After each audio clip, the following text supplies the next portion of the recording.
And just getting a bunch of static electricity effectively shuts the circuit down.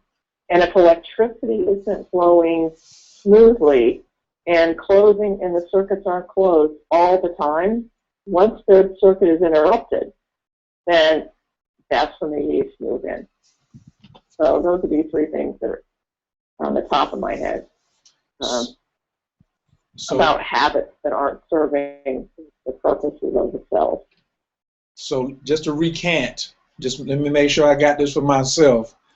3 habits that people can curtail and lessen are: 1, eating high acidic fruits.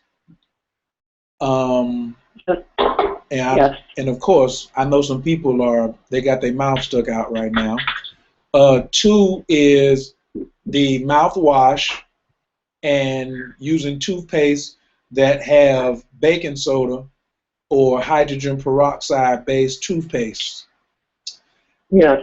And the other one was just highly acidic foods and drinks in general, meaning sodas and coffee. I would assume that those fall in the category of highly acidic drinks, correct?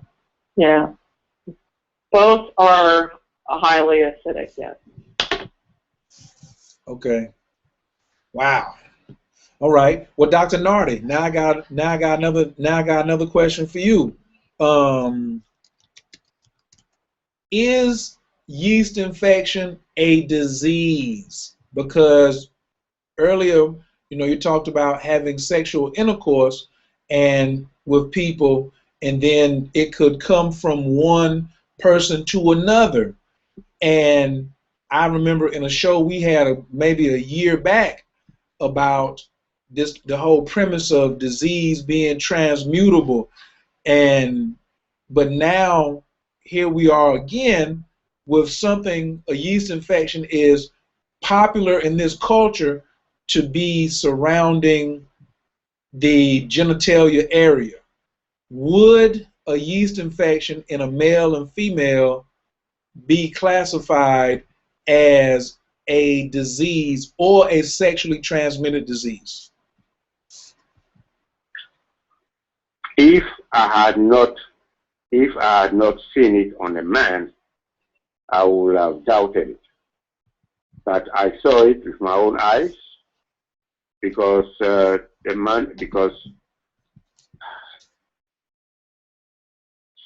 yes, it is a disease. Yes, it is a disease because the disease gene has been activated. Yes, it is a disease. The disease gene has been activated. So that's the shortest answer I can give you. It's a disease, and this is the reason I'm classifying it as a disease.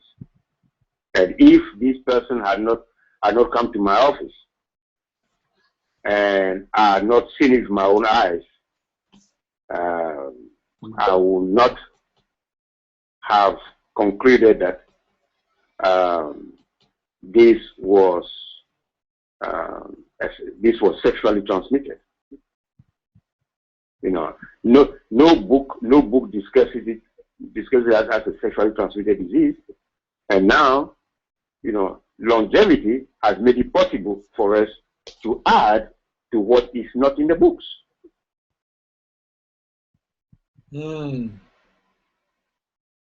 Wow.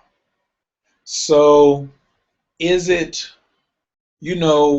are the books going to be updated? Like, is it going to be up there beside gonorrhea? Because normally when people hear they have a yeast infection, they don't go crazy. They just be like, all right, I got to go take care of it. Versus when they say, I got herpes, or I got syphilis, or I got something else, it's looked at more serious.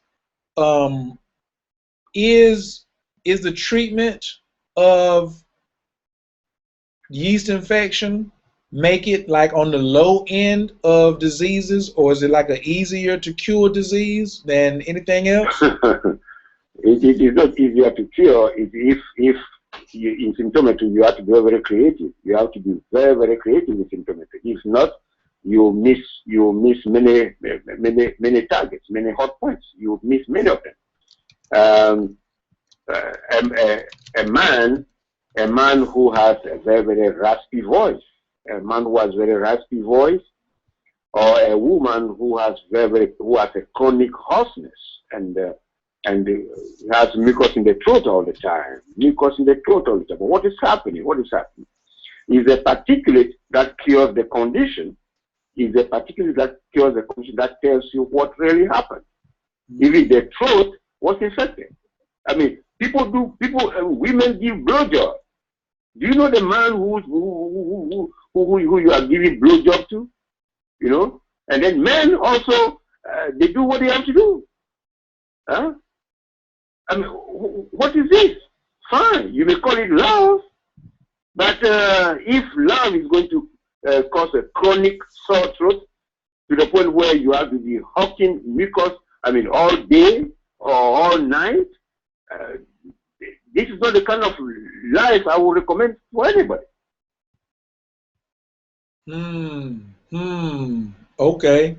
Are there any other? So sexually transmitted disease, if oral sex is sex, and then you have this condition through oral sex, then oral sex can also predispose a person to a sexually transmitted disease.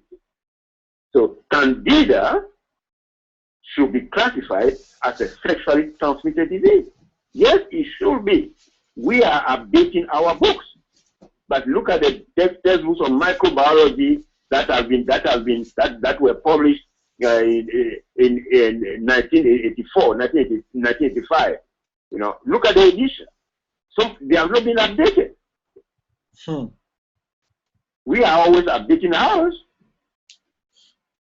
Right. Even the downside of nutrition is being updated. There will be illustration pictures in there and all that. It's been updated, but it takes some time before it hits the stores. Gotcha. Okay. So, wow. Is there, I mean, so should people, well, let me just go to the men first, because women have been, talking about, and dealing with yeast infections, but as it shows up in the reproductive organs for years or for generations. But men, I guess this question goes back, or this comment goes back to Dr. Weinig. Dr. Weinig, could you name once again the areas where a yeast infection could show up in not just in the reproductive organs, but where else did you say it could show up for like some of my listeners who just tune in? Well, as Dr. Nartey said, it's the pink parts of the body, and that's areas that are lined with stratified squamous epithelium that are not keratinized. That's openings from the outside to the inside. It's the entire intestinal tract, including the mouth and the anus, the vaginal opening, the vaginal lining, and the lining of the urethra. It's the interfaces between the inside world and the outside world. And that includes the nose and the sinuses as well. Wow. Okay, so what are some of the procedures? Because you're saying like, okay, we got to protect the pink areas of the body. And everybody, that makes it pretty easy for people to say, okay, I got to protect the pink areas. And we talked about 3 habits that we could curtail. And then Dr. Nartey said, hey, we got to start, the men have to start taking showers after sex. Women start taking showers after sex, being more sanitary. But Dr. Nartey, I want to know, like, where is it coming from though? Like, is it an epidemic proportion like some of the other things that we have, or is it not as prevalent right now as probably some of the other things that we address commonly on a daily basis? Well, it is. It has hit epidemic proportions. This is one thing this is one thing that many women told me, and even many men also told me. They said, I don't know, but if I were to drive to your office, I don't think I'll be able to discuss this with you, because you know me, you know my face. But the mere fact that I'm talking to you over the phone makes me very comfortable. Mm. So we are having many people call us for these conditions because we don't know them and they don't know us. Well, they can see our face on the internet. That's true. So they know what I look like. They know what Dr. Wanek looks like. They know what Dr. Abbott looks like. Fine. But we don't know them. So since we are treating them and we don't know them, I mean facially, well, it makes it very comfortable for them to tell us everything that is really bothering them. You know. But if you were to know them, know the kind of car they drive, know the license plate and all that, they would not feel comfortable. So that's why they tell us everything. And I want them to add a few more things. Because I am tired of beating about the bush. I'm tired of doing that. Wait a minute. No, they tell us. What do you mean? What do you mean tell you some more? What are they holding back? What do you mean they're beating around the bush? What do you mean they come in, they don't want to be totally honest? Yes, I mean, you see, tell us if you have fish odor. There's a different particulate for candida with fish odor. That is their signature. Tell us that you have ammonia coming out of the private part. You know, tell us that you have discharge that is as thick as cream cheese. All these are signature symptoms of the different varieties of candida. What I mean by don't make me beat about the bush and dance around the pot is, you know, oh, I have discharge. Okay, all right. What is the color of discharge? Oh, it's white. All right. What else do you want to tell me about your discharge? I mean, is it very watery? Is it thick? Does it have a smell to it? Oh no, just a discharge. And then I gave her the discharge particulate for the general discharge. It doesn't work. I said, no. Tell me more. Now this is the second round. I don't want to repeat what I did in the first round. Tell me some more. Tell me some more. Some of them is in the third round that they'll tell me that, oh well, it started with a fish smell. Why did you tell me this 3 months ago?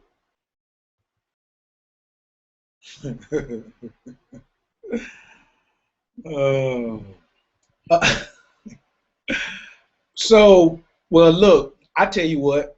Here we go. Let's say we got to help one another out, Dr. Nartey, and we do. And like you said, women give blowjobs, men go down and perform cunnilingus.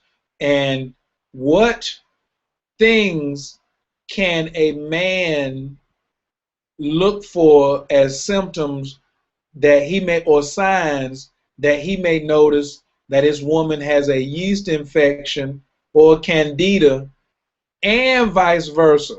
What can the woman look for so she can say, because they got to be comfortable talking to one another because they're having sex, right, Dr. Nartey? You know, you're not having sex with your clients. You only having, you know, you got your wife. But if you having sex with your partner, what should I be on the lookout for that gives me an indication that my partner may have some of these symptoms? All right. And you remember, do you remember 3 years ago, the young lady who had the deep itch? Yes. And who graduated from college, and she invited me to a graduation?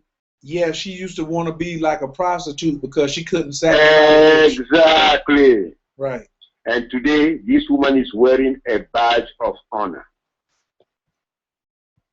Today, this woman is wearing a badge of honor.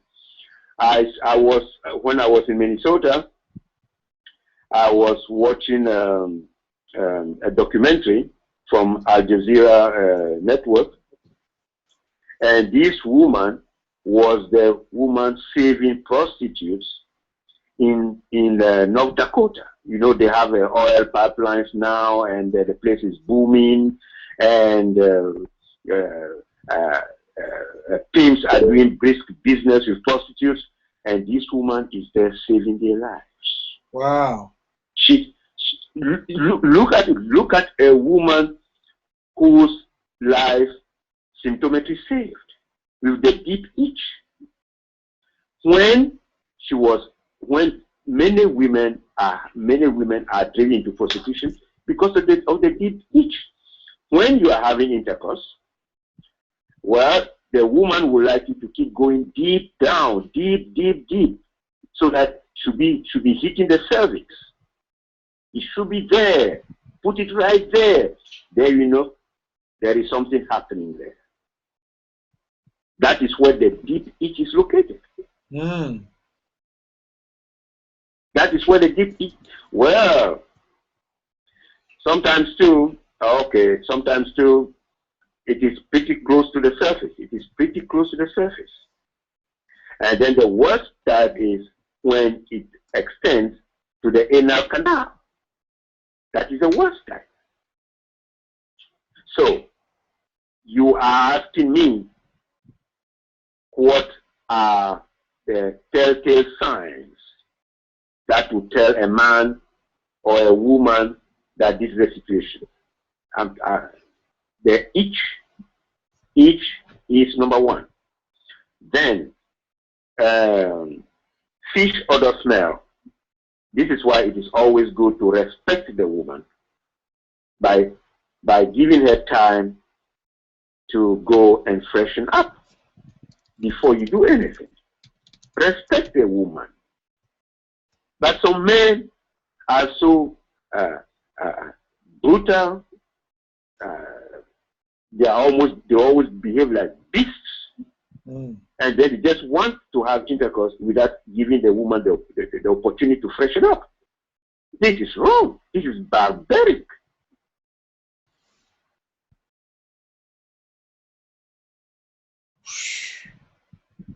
So keep it fresh. That's like one of the hygiene. So you're saying that the hygiene could definitely be one of the contributing factors to candida and yeast infection? Yes. And two, nuts. People who eat nuts. Uh-oh. People who eat grapes. Uh-oh. People who eat strawberries. Uh-oh. Oh, no! Uh-oh. And you see, a mold spore is deposited on strawberry and sinks in the crevices, in the small depressions in the fault lines that are there on the strawberry. How do you get it out? You can wash it. How many times? I don't know. If you don't wash it, there's a solution. It's not going out. It's not coming out. How do you get fungus out of it? How do you get it out of it? You heard Dr. Wanek say, well, and it is true. It is in the soil. It's everywhere. These spores are just being blown by the wind, and they are being deposited on surfaces. You go to farmers market, okay? Fine, but you don't. That is open air market. The wind is blowing, and things are being deposited on grapes. So you want to taste the grape before you buy it. You taste it first. What are you putting in your mouth? You are going to have exploratory candida going in there. Woo! In your body. Woo! Then, after exploration, it will decide, okay, now the rules are being broken here, the rules are being broken here. You say, oh, they are bad. Who told you that they are bad? God created them too. They have to survive. They are the enforcers of the pH rule. They are the police officers. They will not arrest you, but they will teach you a lesson by causing a disease. Thank you. Wow. And then he gonna say thank you. Oh my goodness. Whew.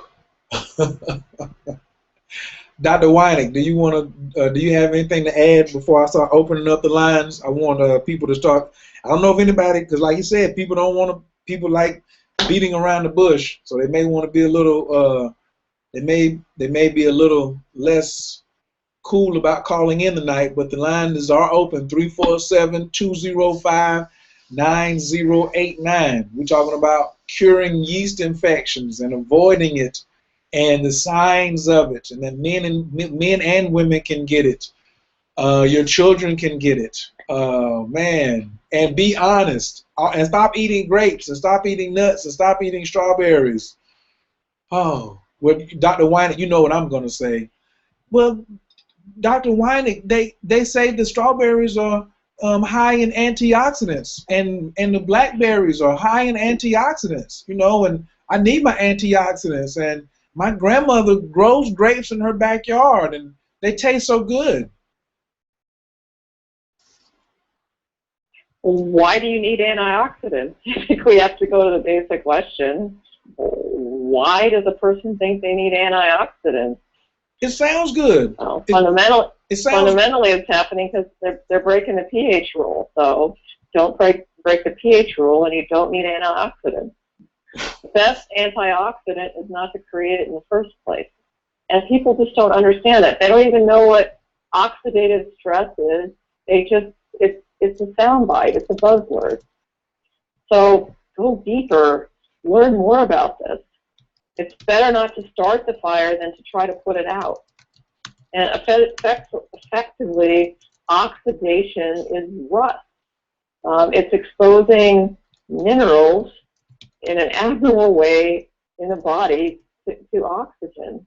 And that creates, I mean, I'm just using a metaphor, but it creates rust. And when machines are rusted, enzymes, they don't work.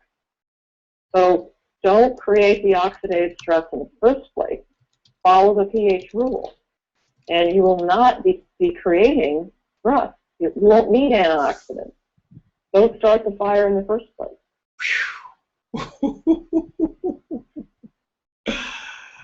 Whoa, she kept it pretty simple, didn't she, Dr. Nartey? Excellent. Yes. You start the fire, and then you call 911, and then you are hailed as the hero, but you were the one who started the fire. And then you screaming it's an emergency. And they say, what happened? Well, you know, I was smoking around the gas can. I had a gas can, and I had a cigar. Somebody sent me a cigar from Cuba. So, you know, I smoke. I like to smoke, you know. So I was out there fixing my lawnmower. And, you know, I repair lawnmowers, so I have to have gas around. I was smoking and just caught on fire. So now it's y'all's fault. Come put the fire out. So, yes, I have definitely learned a lot about these particular things, you know, like because, okay, so here we go again. Wait a minute. I always have to ask this because some people say, well, okay, I'm going to change the foods I'm going to eat. If they only change the foods they eat, Dr. Nartey, will they change the conditions that exist in the body by only changing their diet? Well, this sounds very interesting. Like somebody said, well, chlorine, since it was discovered by Dr. Steele, it's a pH corrector. So all you have to do now is just add something that has some chloride in it, and then you are going to correct the pH. That is not how it works. It's a package deal. The human body is a package deal. So you don't just pick one and leave all the rest. They all go together. you cannot say that you are eating very, very acidic fruits or using very alkaline products, and then all you have to do is just consume something that has sodium chloride, and that's going to correct the pH imbalance. It doesn't work that way. So this is why health is more involved than what people think. Can you talk about do people need to ionize? Because some people may just have came on the show for the first time and they was like, well, if just changing my diet is not all I need to do, what is this ionizing thing? How can I ionize the problem? Because if you say you're recommending that they take particulates and particulates ionize, what am I ionizing, and why can't I ionize just by stop eating grapes and stop eating strawberries? The question, okay, it's for me? All right. Yes. Okay. First of all, did you commit an error? And if you did, what are you doing about the error before changing your diet and your lifestyle? Don't just say that, okay, all right, I made a mistake, I've stopped eating grapes, I've stopped eating nuts, I've stopped eating strawberries, I've stopped brushing my teeth with toothpaste that has baking soda and so on and so forth. I've stopped doing that. What about the damage that you did to your tissue? What about the damage that you did to your tissue? You have to repair this damage. You have to help your cells to repair this damage. And how can you help the cells to repair the damage that you made? The only way to do it, others have tried it, but they did not succeed all the way. The most efficient way to do it is to produce enzymes upon enzymes. It's not just ionization. As I said earlier, it's a package deal. The human body is a package deal. So if you say, okay, let me just pick ionization, you can ionize. You can have the right particulates to ionize. But if you continue to eat chaotically, if you continue to produce an enzyme deficit, an energy deficit, well, there will be some serious repercussions. So don't just use ionize. We can give you the definition of ionization, but that is not good enough.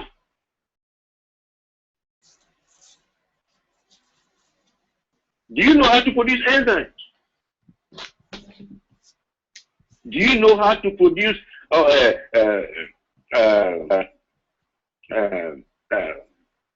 essentials in order to reduce oxidation? You don't. And you say you are healthy. You say you are healthy just because you are not on a stretcher. You say you are healthy just because you are not on a crutch. That is not health. So ionization is good, but it's not good enough. You need many more things than ionization. Thank you. Wow. If anyone's looking at me on YouTube right now, I'm holding up my sign. I've been like taking little notes, and then I hold them up. And what stood out to me, what you just said, was the human body is a package deal. The human body is a package deal. It's like if you meet a parent and they're a single parent and they raise 3 children, and then they want to marry you, and then they say, oh, I'm only going to support you and 2 of your children. Then the parent, Dr. Nartey, I know this because my father would say this. Like right now, I think you channeling my father right now. Because my father would say, hey, me and my children are a package deal. I mean, I heard that like at least 200, 300, 400 times when I was growing up. And now for you to say the human body is a package deal. You know, you got to stop the chaos. You got to start producing more enzymes. You have to educate yourself. This is why, even at the beginning of the show, Dr. Abbott was letting people know the importance, and I am emphasizing the importance of the 6-month health course from Symptometry. Don't listen, Dr. Nartey, Dr. Weinig, this is how I feel, and I want to see whether you agree. Good health is a war. It's a war to get good health. What do you think about that, Dr. Weinig? Do you agree, or you think I'm a little extreme, or what are your thoughts on that comment? That it's a war out here to attain good health. I don't think I would put it that strongly. I think it's an opportunity. I think it's an adventure. I think it's a way to find out what's possible. And there's no question it's not for the faint of heart. It's not easy, but it's like an exploration, and you just keep digging deeper and deeper and deeper and deeper and see what you find. And the more and more you dig, the more and more the cells come forward. So I wouldn't call it a war. I'd call it an adventure. And this is good. This is good, Dr. Nartey. She's stimulating my right brain here. Watch this. Watch this. So because I still agree with her, and it's just, you know, as a male, I'm just a little more young than she is. So she was like, no, it's an adventure, Kair. Oh, it's just an adventure. Well, in war, you have to have the right armament. You have to have the right, and armament are tools of war. So on an adventure, you need a compass to know what direction you're going in. And if you need to dig, like you said, dig deeper, you got to have the tools, because a shovel is a tool. And right information, right knowledge is the shovel that you need. Right knowledge is the compass that you need to make sure you're going in the right direction. Because whether it's either an adventure or it's warfare, you need to be going in the right direction, and you better have the right tools. You know. Yeah, I do agree. I do agree with that. I do agree with the terminology of adventure or exploration, because war, there are always winners and losers. You know, in war there are always winners, even whether you are using a tool or not. You know, you are always, you know, even look at the way the American School of Symptometry is structured. You know, we are not after winners and losers. You know, passes, fail, and all that. No. You know, you made a mistake, just correct it. You know, that's it. And last time, I think like this past Sunday, I was on a radio show from a different group. I think the Muslim group, and family. I think Muslim Men in Action. That was I think 2 Sundays before that, and then recently it was a family something. And then I just give them an example. Don't kill a fly. You know, God created all of us. You know, they are all looking for food. Just open the door or open the window and let the fly fly away. You know, why do you want to crush it? It made a mistake. It strayed into your territory. You know, so do the favor then. So when you are exploring, don't forget that when you are exploring, you may stray into other people's territories. So will they kill you? No, they will not kill you. Give them the opportunity to escape. Is that not what we do when we have microbes? When we have microbes in our body? We exit. We try to show them the door. We say we want you to exit. Exactly. I want you to exit the body. Just like if you in the club and you start a fight, they just want you to leave the club. You can't stay in the club and keep fighting. You're right. You are absolutely right. So thank you, Dr.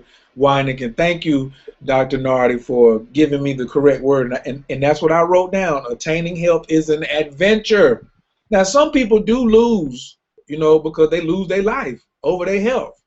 Some people do lose, and that was for me, from like I lost my father. I don't think he just stumbled and fell on a tree limb, because when after his diagnosis, he didn't have the right compass, he didn't have the right shovel.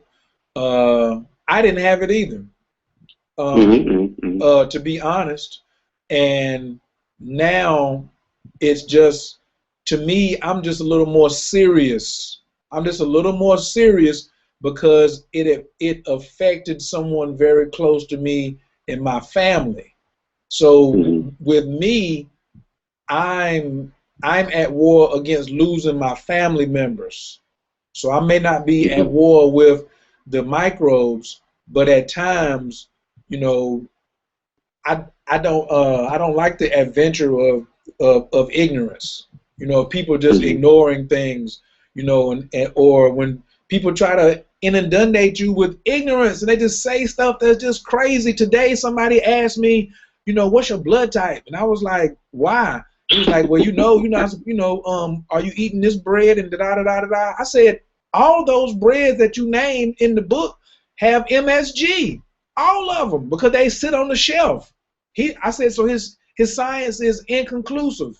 And so for me, I didn't pull out my bazooka. I didn't pull out my symptometry bazooka.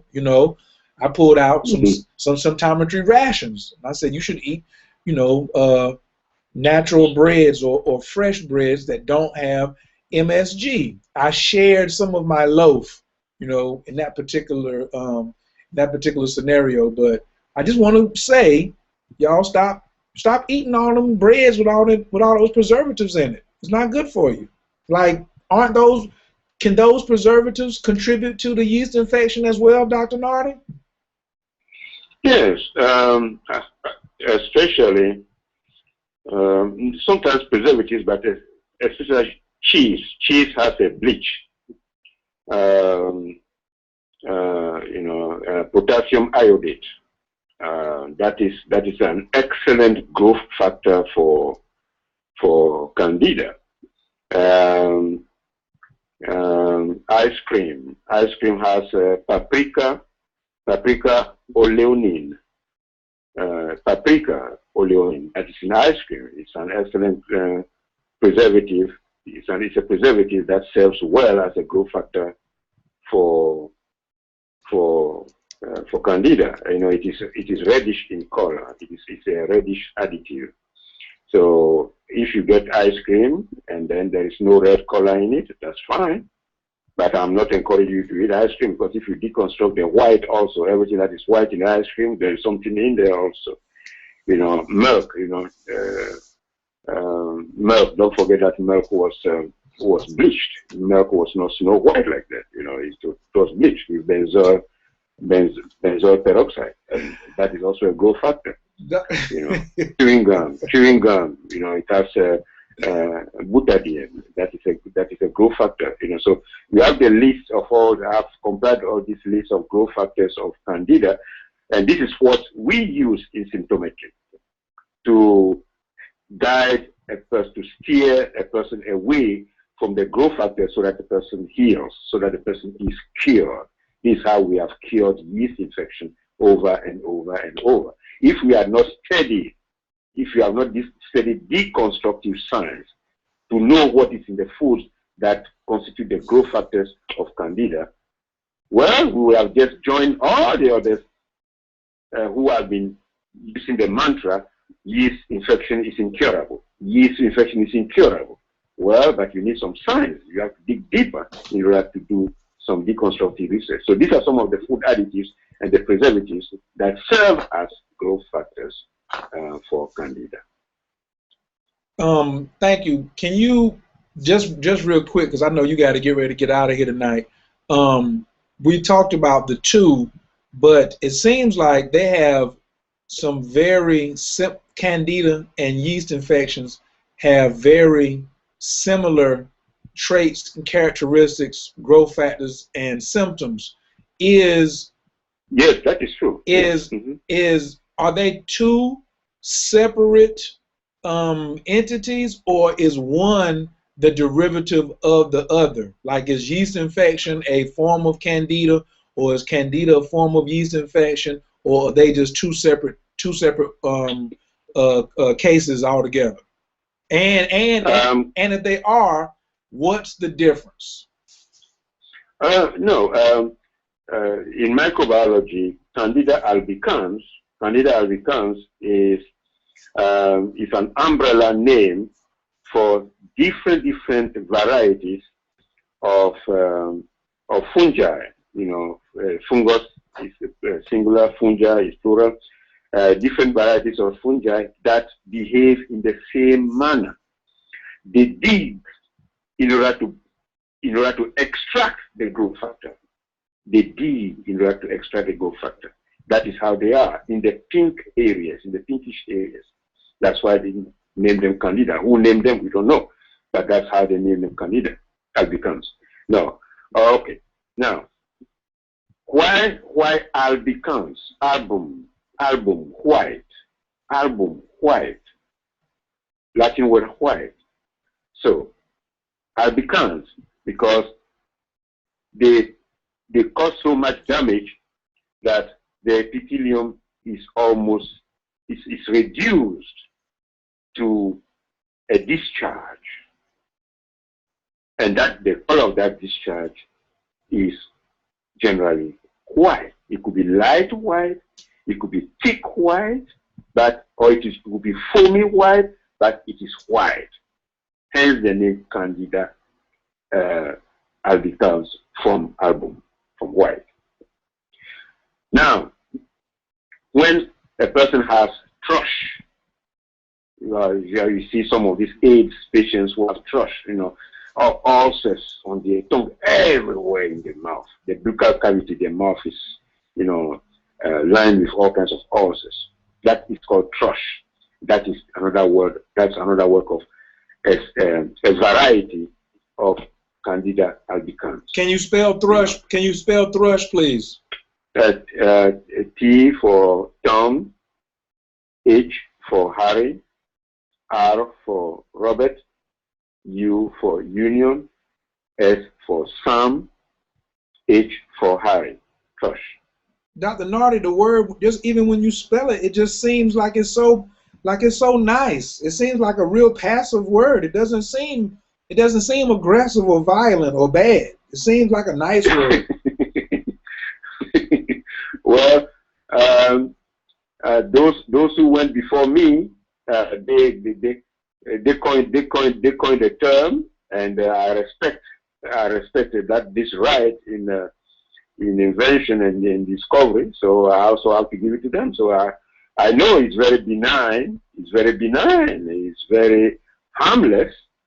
It sounds very innocent, but there's a lot of power behind it.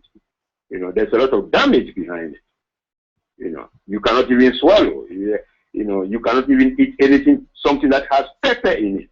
I mean, see those people who have AIDS, who have thrush. Oh no, it's terrible. They cannot even eat something that has pepper in it.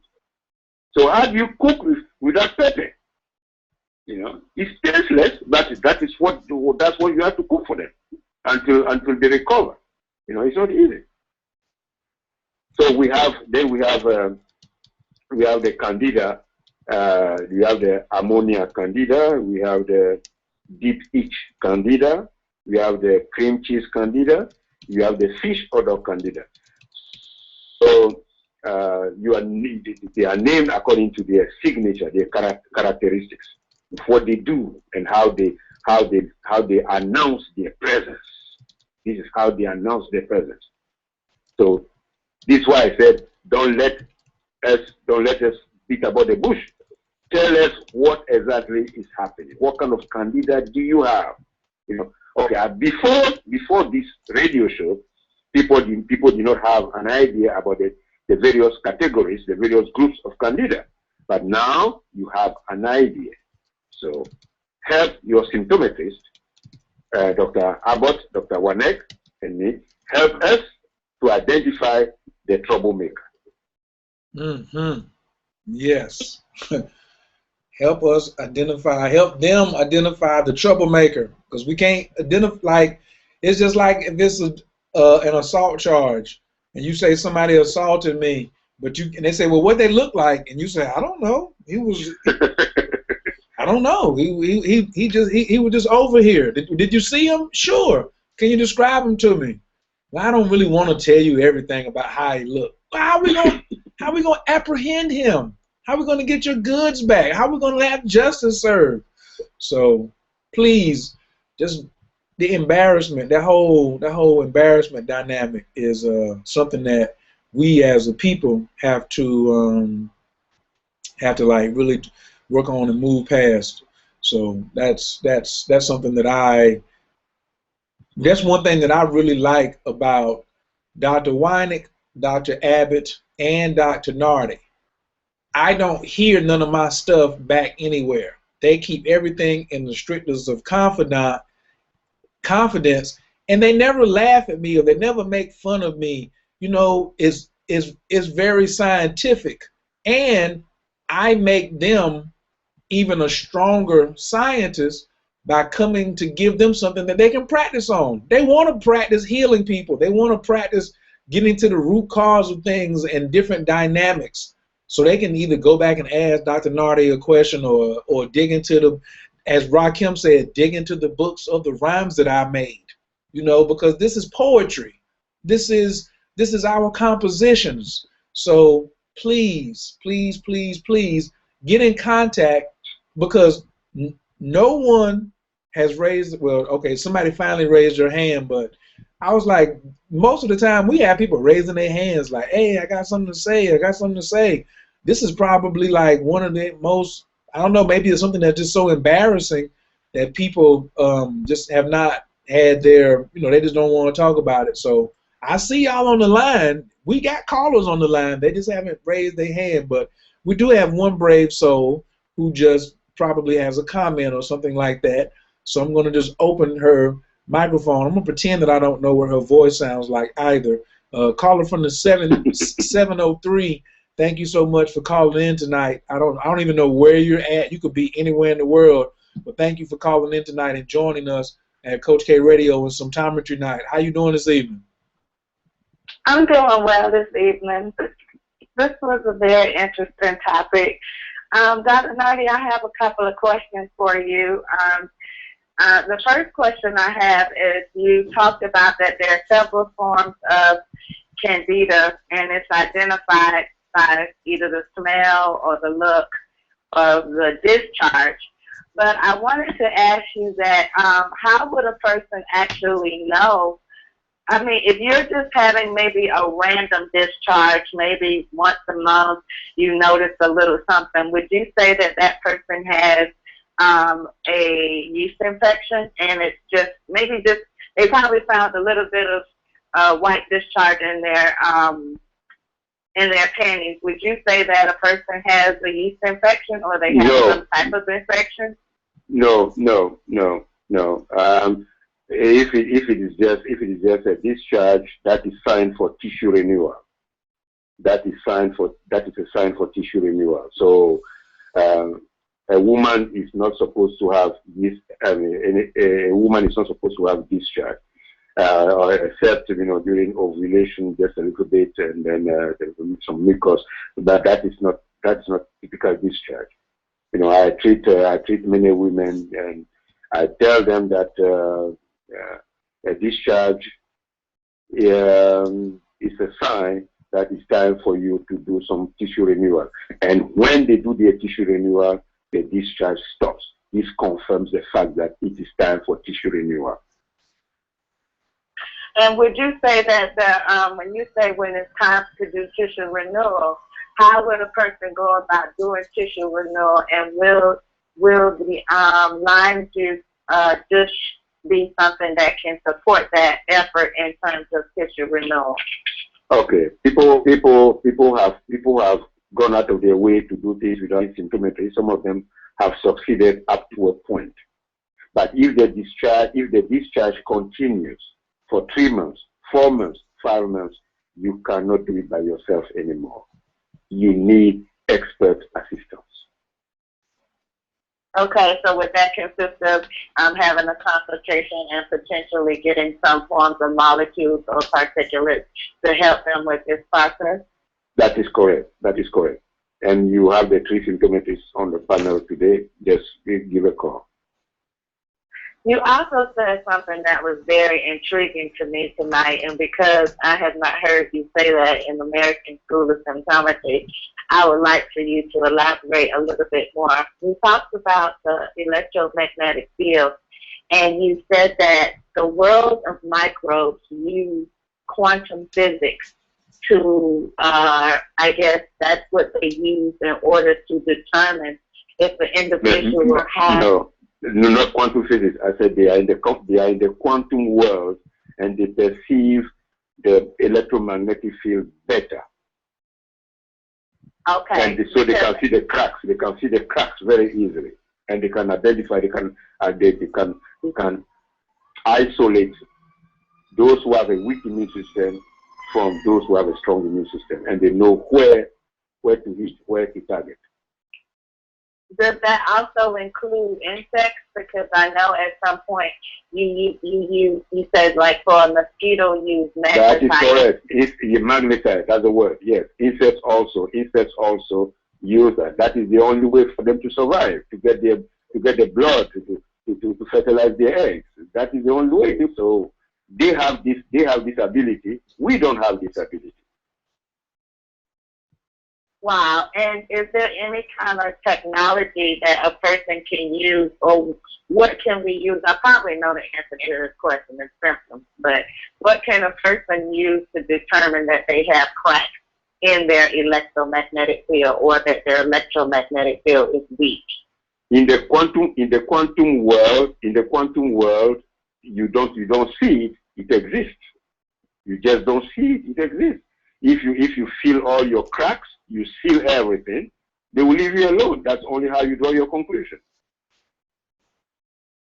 So you're saying that we have a field of every human being, or would you say every living thing has a field around them, and if this field has cracks or is weak, then it makes us targets to parasites, worms, viruses, molds, yeast, and so forth. Everything. Look at why are people talking about protecting the planet? Why are people talking about protecting the planet? Why are people saying why are scientists up in arms now about the ozone, about dumping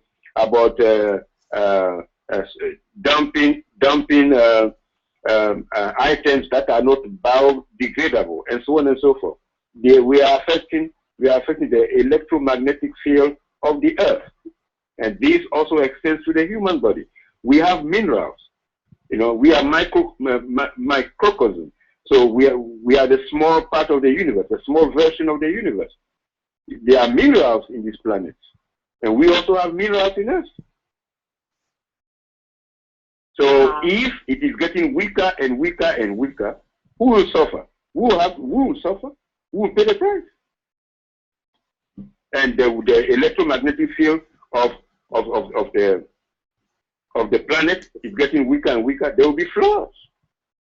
There will be changes in barometric pressure, changes in atmospheric pressure, and then what is going to happen? What is going to happen? There will be so many tornadoes. There will be so many typhoons and monsoons and so on and so forth. What about the human body? Since we are the smaller version, this translates into a weak immune system. And when you have a weak immune system, everybody jumps on you. All these microbes jump on you so that they finish you. You think they will have mercy on you? They will never have mercy on you. And I remember one day in class you made a reference to how we can use our eyes to penetrate another human being, where you say, man, if the looks could kill a person, most of us will probably be dead right now. does that also, the ability for a person to use their eyes to affect us in a harmful way also has to do with the fact that our electromagnetic fields are weak or not weak, whether they can affect us or not affect us by just looking at us? It all depends on how spiritually developed the person is. It all depends on how spiritually developed the person is. Is it the person that's looking or the person that's being targeted, are you referring to? If the person who is being targeted is spiritually developed, he's not going to, there will be no bearing, there will be no consequence at all. But if the person who is spiritually developed is being targeted by another person who is spiritually developed, well, first of all, if you are spiritually developed, you will not go out of your way to hurt people. You will never go out of your way to hurt other people. Innocent bystanders, you are hurting them. That is not possible in the spiritually developed person. Okay. Thank you. Thank you very much. This was really a good subject tonight. Thank you for calling in tonight, strange person who we don't know who you are. That's right. That was excellent. Thank you. That was good questions.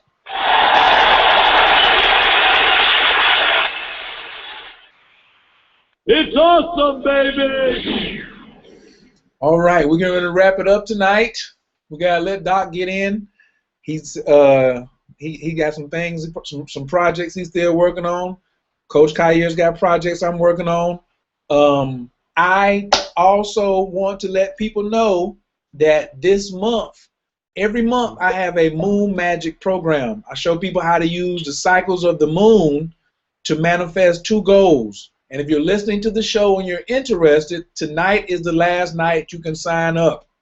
And the coupon code is HAPPY, because I understand when you're happy, then you're not sad. No, I'm just joking. Scientifically, it's much better for you to be happy to produce more positive electricity, more enzymes, just a ton of things the word happy comes into.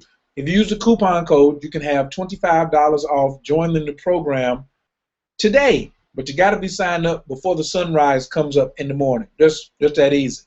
Go to moonmagic28.info, moonmagic28.info, or healingrelationships.info, and sign up tonight if you need to take this program and work with Coach Kayer one-on-one for the entire month. Well, really, it starts on the 19th and it runs till August the 17th. If you need to get in contact with Dr. Elizabeth Weinig to get a consultation, you may not feel comfortable talking to a man about certain things. You may want to talk to a woman. Talk to Dr. Weinig. Her phone number is 336-545-1020. Dr. Weinig, you like that, don't you? I didn't even have to ask her to. Yeah, you got it. 336-545-1020. That's right. If you need to get in contact with Dr. Abbott, he has time to talk to you as well. His phone number is 336-456-9183. 336-456-9183. And if you need to go all the way up to the top and get in contact at headquarters, and especially if it's something international or something like that, call Dr. Nartey at 708-691-4977. 708-691-4977. That's also for speaking engagements. I don't know if he's doing any weddings and bar mitzvahs yet, but he will keep your marriage together, so he's not doing divorces. So, you know, Dr. Nartey, he wears a lot of hats. I know he's a symptometrist, but he's also a problem solver, aren't you, Dr. Nartey?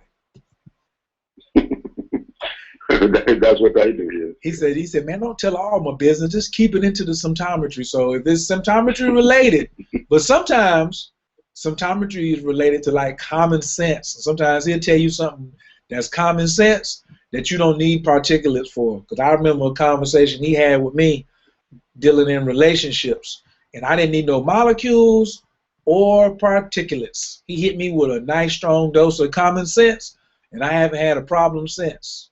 He was very creative too in this problem solving, and he asked me some real straightforward questions, and I was like, oh, okay. Thank you very much. I don't need no particulars for that. I got it.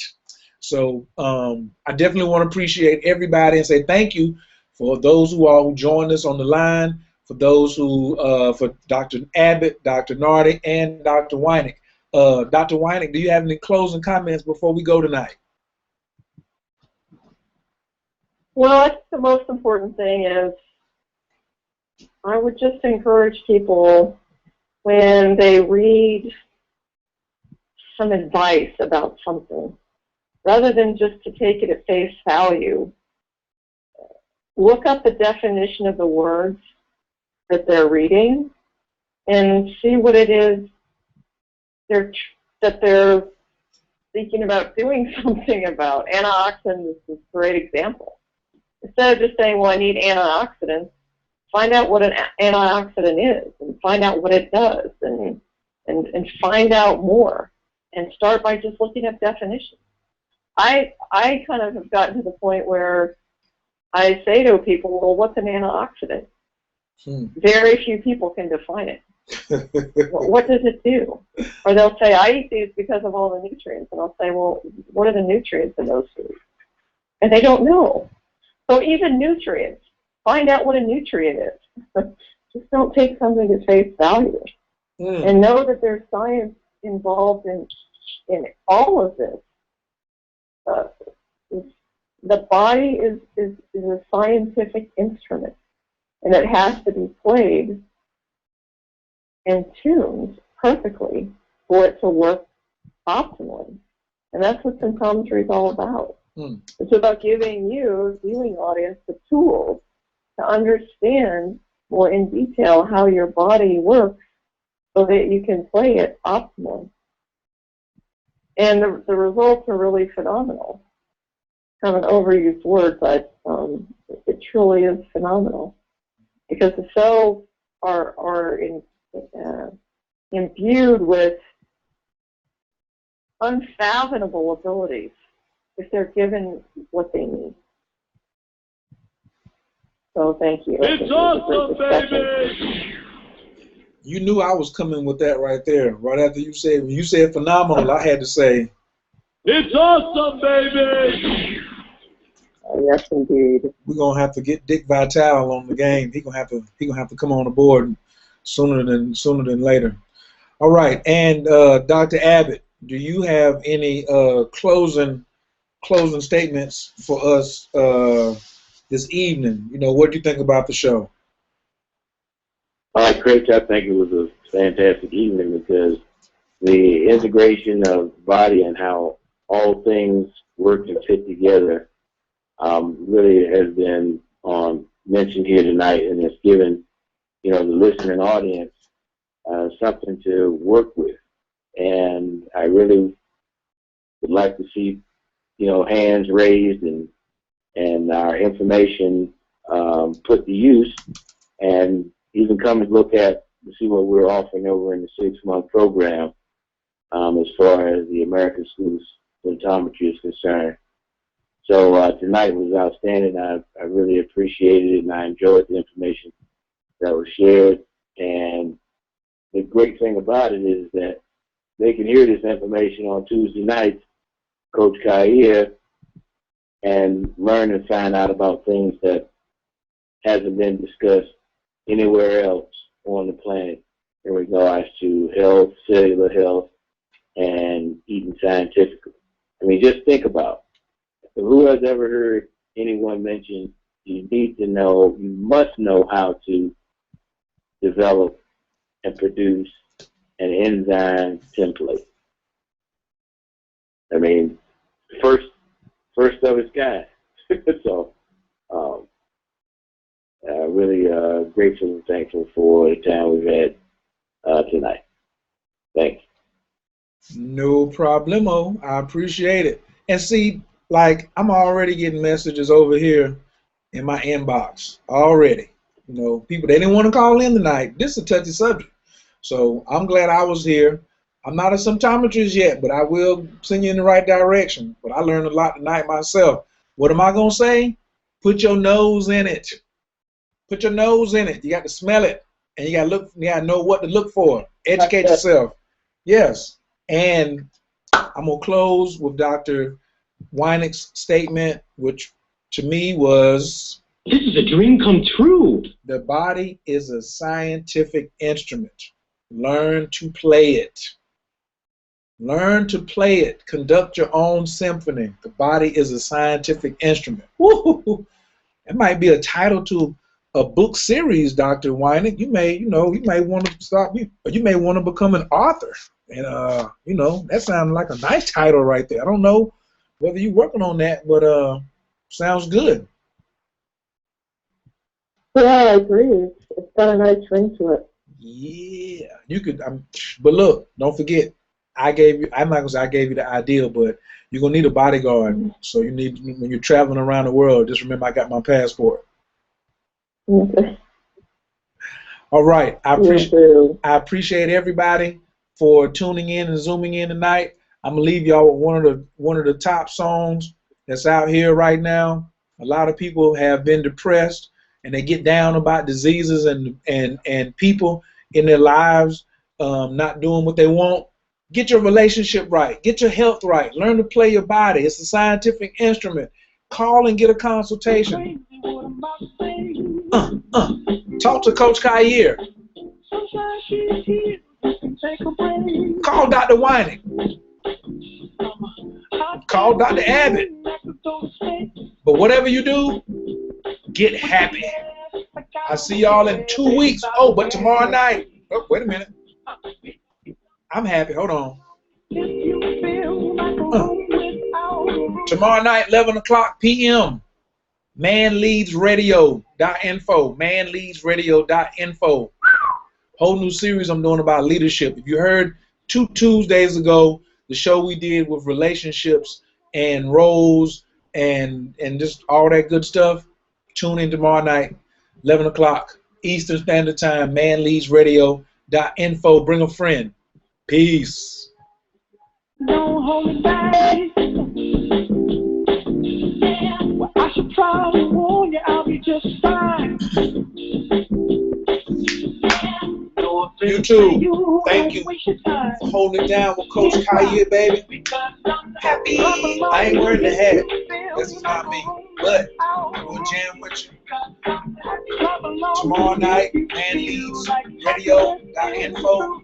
If you're watching this and you're late, tune in. Anyway, Man Leads Radio. It's going to be right on the episode that we're talking about. All right? Either the last episode or the next episode. They're all downloaded. All right? So, get happy. MoonMagic28.info. If you don't make it tonight, you have to wait until August 16th for the next cycle. All right? So, I'm going to holler at y'all. Peace. Get happy.